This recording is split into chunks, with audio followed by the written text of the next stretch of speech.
गुजरात प्रांत के काठियावाड़ क्षेत्र में समंदर के किनारे सोमनाथ नामक विश्व प्रसिद्ध मंदिर में ये ज्योतिर्लिंग स्थापित है।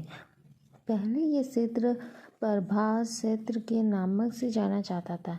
यहीं भगवान कृष्ण ने जरा नामक वैद्य के ब्रांड से निर्मित बनाकर अपनी लीला का श्रवण किया था। यहाँ के ज्योतिर्लिंग की कथा का पुराणों में इस प्रकार वर्णन है। दक्ष प्रजापति की 27 कन्या थीं। उन सभी का विवाह चंद्रदेव के साथ हुआ, किंतु चंद्रदेव का समस्त अनुग्रह व प्रेम उनमें से केवल एक रोहिणी के प्रति ही रहता था।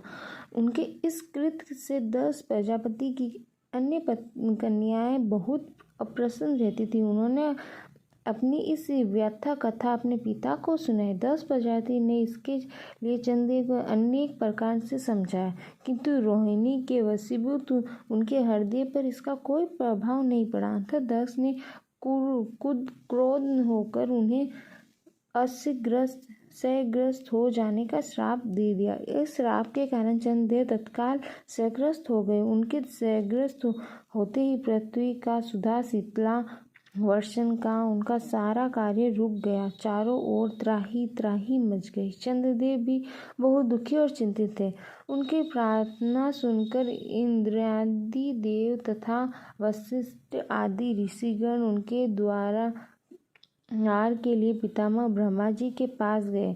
सारी बातों को सुनकर ब्रह्मा जी ने कहा, चंद्रमा आपने श्राप विमोचन के लिए अन्य देवताओं के साथ पवित्र प्रभास क्षेत्र में जाकर मृत्युंजय भगवान शिव की आराधना करें।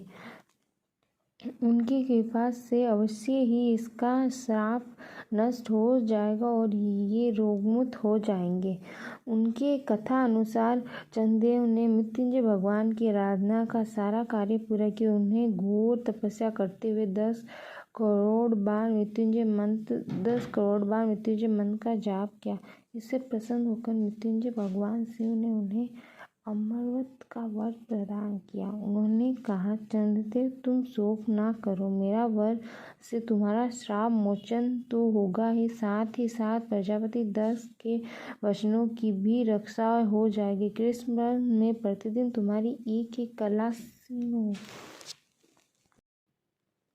होगी, किंतु पुनः शुक्ल पक्ष में उसी क्रम में तुम्हारी एक एक कला बढ़ जाया करेगी। इसी प्रकार प्रत्येक पूर्णिमा को तुम्हें पूर्णतः चंद्रवत प्राप्त होता रहेगा। चंद्रमा को मिलने वाला ये वरदान से सारे लोगों के प्राणी प्रसन्न हो उठे। सुधाकर चंद्रदेव पुनः 10 दिशाओं में सुधा वर्षण का कार्य पूर्वतः करने लगे।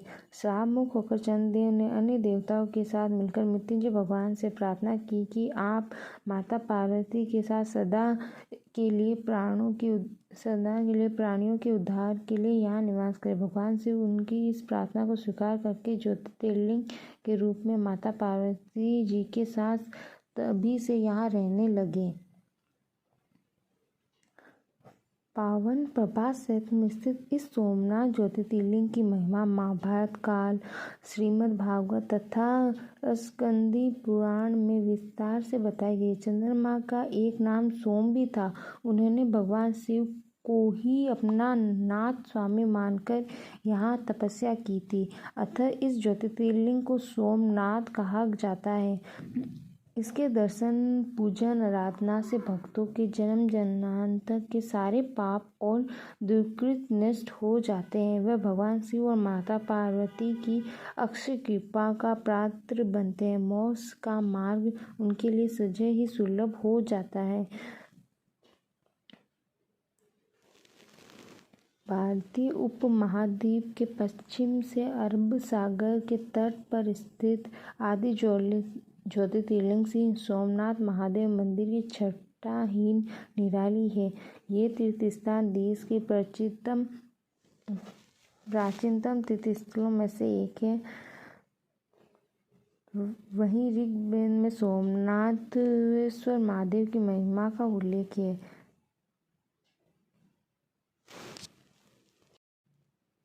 ये ज्योतिर्लिंग शिव के 12 ज्योतिर्लिंगों में सबसे पहला ज्योतिर्लिंग माना जाता है। ऐतिहासिक सूत्रों के अनुसार आक्रमणकारियों ने इस मंदिर को 6 बार आक्रमण किया। इसके बाद भी इस मंदिर का वर्तमान अस्तित्व इसके पुनर्निर्माण के प्रयास और सदाप्रत शुद्धवान का ही परिचायक है।